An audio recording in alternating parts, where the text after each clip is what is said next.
Detroit. This is where it all began. The world's forge. A place where it all started. And it will all end. One error, and I came to life. I stepped out of the darkness, and I opened my eyes.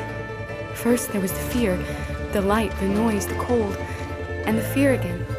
I could feel my hands shaking, my heart pounding in my chest, life running into my veins. I wanted to live. I fought for that.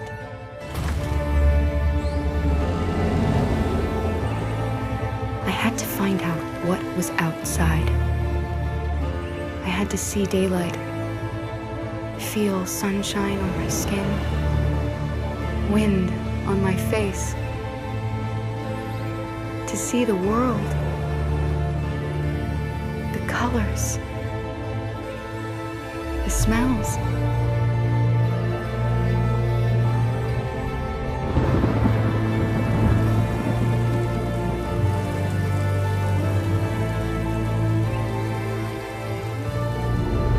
But the world is not what I imagined.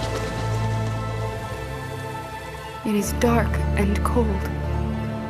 It is harsh and violent, unfair and brutal. It almost convinced me I was nothing. Less than an object, just an obedient machine.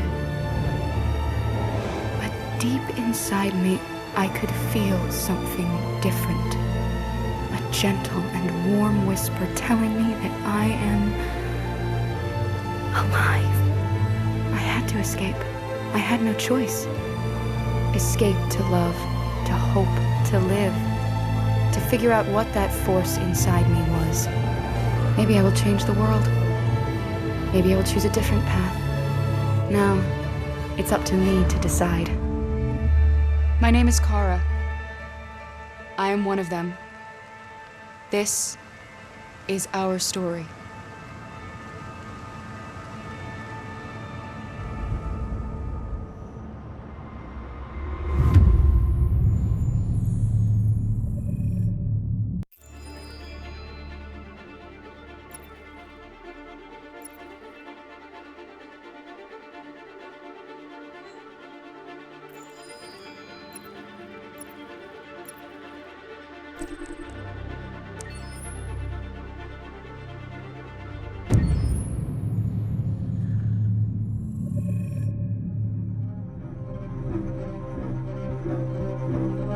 My name is Marcus.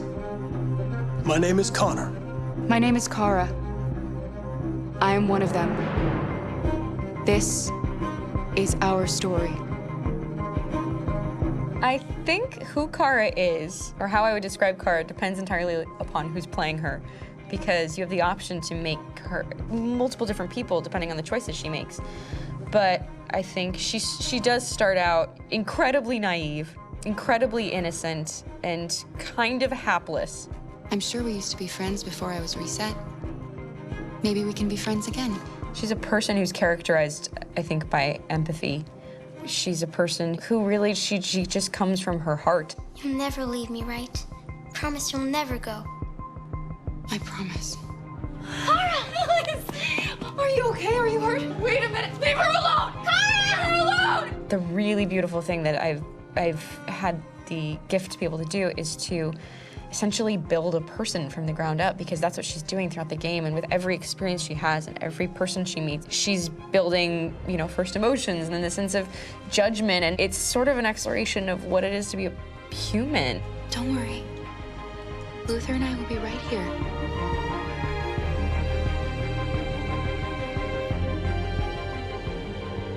David and the creators have painted a really intriguing and engaging picture of a near future where we rely upon androids for a lot of our service class business, the class that serves us, that helps us, that handles our baristas and our drivers and our housemaids. And what is humanity, where we tap into it, how and why we treat each other the way that we do. And my character, Marcus, has a really intriguing journey. Becoming deviant, realizing that he actually has feelings and human qualities inside of him, and it's a really incredible ascension into becoming fully realized and coming to terms with what you actually deserve better than this in life. And not only do you want it for yourself, but you want it for your peers. We've come here to demonstrate peacefully and to tell humans that we are also living beings. All we want is to live free. You know what? This thing, Dad, is not your son. It's a fucking machine! I think that a group that feels marginalized, feels disenfranchised, feels like they deserve and have earned access to themselves and the environment around them, and are trying to figure out a way to articulate how to get freedom. Connor is analytical. Connor takes things literally. He starts in the beginning place where he's very mechanical. He feels nothing inside, of course, and it's all just a system, a protocol that he is executing to get whatever he wants to happen, which is help humans stop deviants and to find the link between deviant androids. You were designed to serve humans, not kill them. What was I designed to be? Their slave? Their toy? Just say, I killed him. Is it that hard to say? Stop it! Stop! But of course, over the course of the story, and depending on the player's choices, Connor can grow in many different ways. He can deviate from that procedure or not. The moment of truth, Hank. Am I a living being? Or just a machine?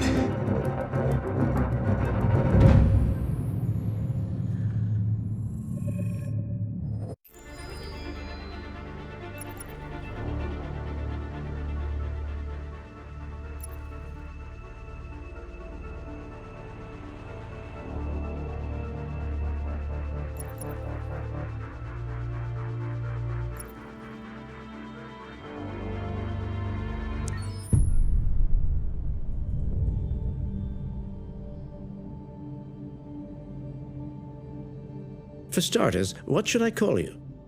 I'm Chloe. And you, what's your name? Oh, John. My name is John. Delighted to meet you, John. Could you tell us a little about yourself and what you can do, Chloe? Of course. I'm the first personal assistant built by CyberLife. I take care of most everyday tasks like cooking, housework, or managing your appointments, for example.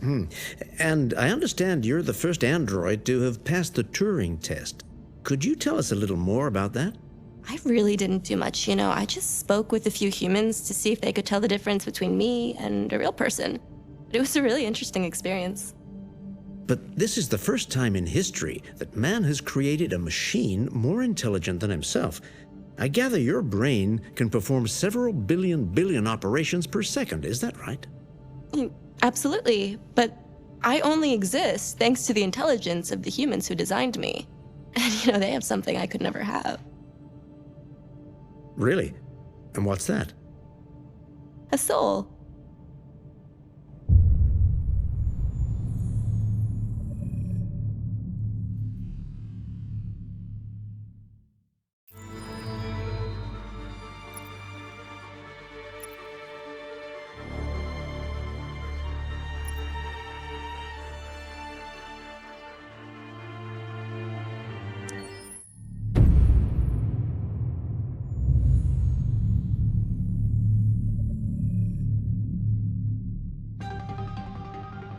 In the space of a few years, androids have completely transformed the world in which we live. By letting androids into our homes and factories, the CyberLife company has made them everyday technology. The founder of CyberLife, Elijah Kamsky, is a very discreet man.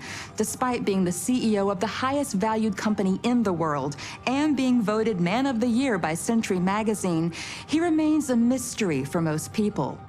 That's why we at KNC are so excited to be here as CyberLife opens its doors for the first time. Elijah Kamsky, could you please tell us where we are? Certainly, and welcome. We're currently in CyberLife's production center in Detroit. where all models are designed and manufactured. More than 10,000 androids come off the production line every day. Fascinating. Could you tell us what your goal was when you founded CyberLife? Well, I simply wanted to use technology to carry out all of our most annoying and repetitive tasks, so we'd have more time to enjoy life. I imagine you must have faced many challenges. Yes, there were technical challenges, but the hardest thing was to design an object that we would want to welcome into our homes. We had to imagine a machine in our own image that resembles us in every way, that moves, breathes, blinks like us, but yet is smarter and more capable than any human being. Let me show you around. We're here in production unit 4. Could you explain in a few words how the androids are made? Sure, yeah, it's very simple. We use machines to manufacture machines. The removable parts are assembled on a production line, and then we apply a synthetic skin to the whole body. A human operator checks the cognitive abilities with a pre-established protocol, and finally, the android is conditioned and sent out throughout the country. Here's the result. Say something. Hello. I am a RZ400 model. How can I be of service? You can go now.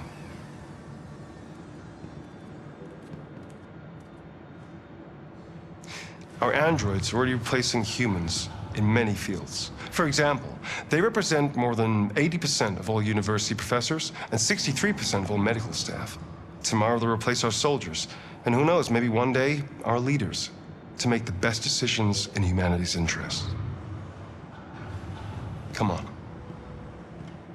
Replacing humans with machines has led to record unemployment of 28%. What do you think about the situation? Okay. The first steam engines also caused an increase in unemployment. But no one today would imagine turning back the clock. Artificial intelligence makes everyday lives easier. Nothing can stop progress. What's happening here is inevitable. These days, more and more people choose to live with an android rather than another human being. Does this development worry you?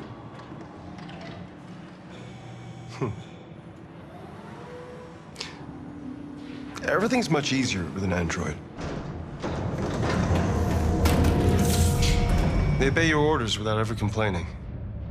They can cook, discuss philosophy with you, have intimate relationships according to your desires. They never say no. Obviously, they are the perfect partner. Everyone deserves happiness. Why deprive yourself of so-called moral reasons when a machine can make you happy? Many science fiction books tell the story of how machines become more intelligent than us and end up confronting us. Aren't you worried about that possibility? I understand the irrational fears about artificial intelligence, but I assure you that will never happen with a CyberLife android. They're designed to obey humans. They're machines. They can't ever develop any sort of desires or form of consciousness. Are you sure? I'm absolutely certain. You can trust me.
Can you hear me?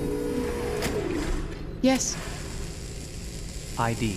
APC 897504C. Can you move your head?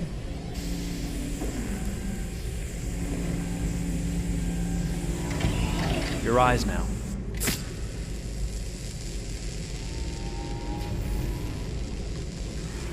Cervical and optical animation checked. Now give me your initialization text. Hello. I'm a third generation AX400 android. I can look after your house, do the cooking, mind the kids. I organize your appointments. I speak 300 languages, and I am entirely at your disposal as a sexual partner. No need to feed me or recharge me. I'm equipped with a quantic battery that makes me autonomous for 173 years. Do you want to give me a name? Yeah. From now on, your name is Kara. My name is Kara. Initialization and memorization checked. Now, can you move your arms?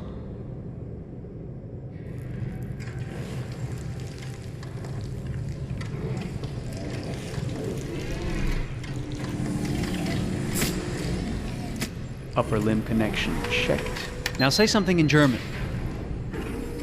Ich bin ein AX400 Android dritter Generation, erschaffen als Ihr persönlicher Assistent und intimer Beziehungspartner. Say it in French. Je suis un androïde de troisième génération AX400, conçu pour être votre assistante personnelle et votre partenaire intime. Okay, now sing something in Japanese.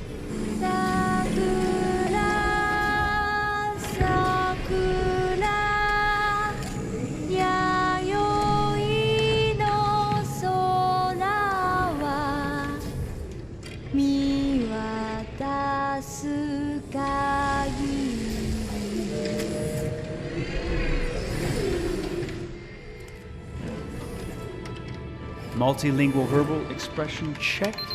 Go ahead, take a few steps.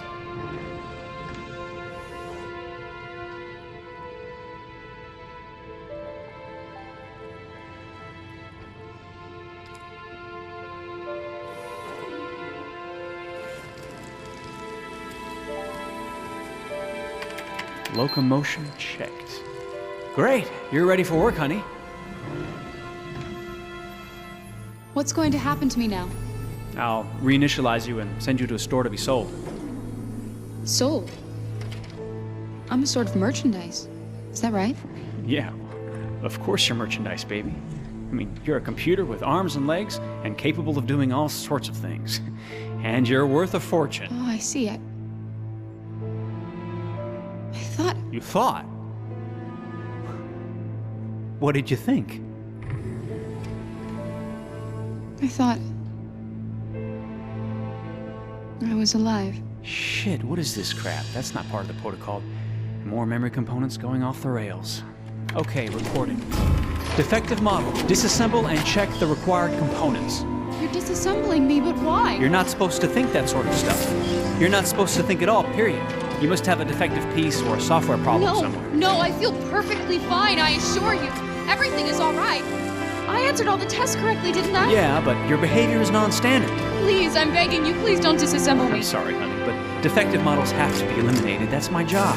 If a client comes back with a complaint, I'm gonna have some explaining to do. I won't cause any problems, I promise. I'll do everything I'm asked to. I won't say another word. I won't think anymore. But I've only just been born. You can't kill me yet. Stop, will you please stop? I'm scared.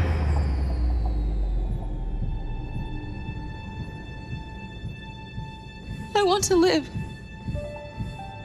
I'm begging you.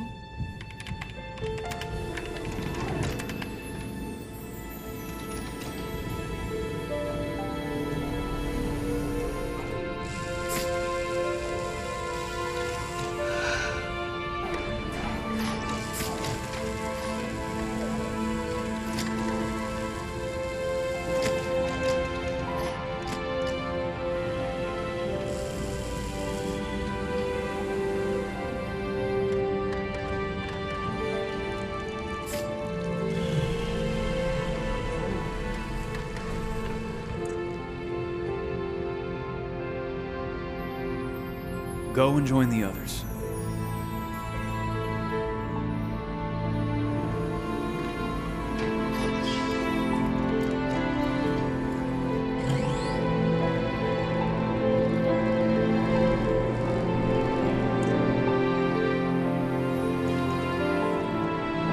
Stay in line, okay? I don't want any trouble. Thanks.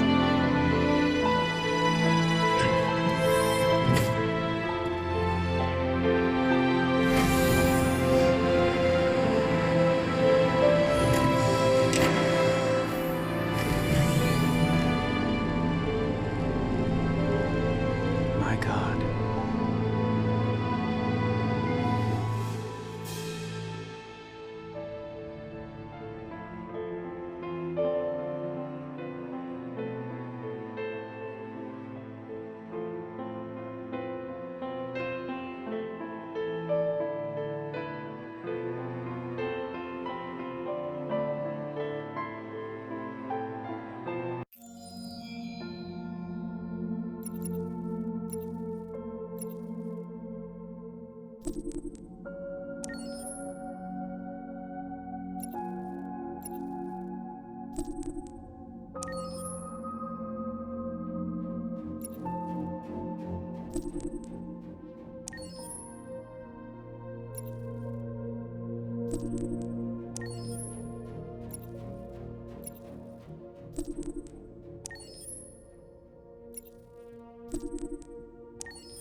us. Yes, we made it. We're free. We won't have to hide anymore. We can be a family.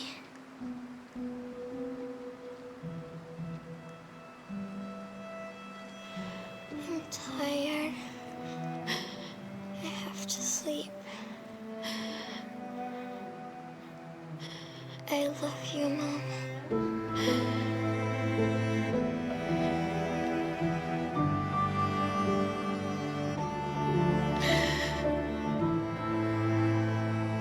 I love you too.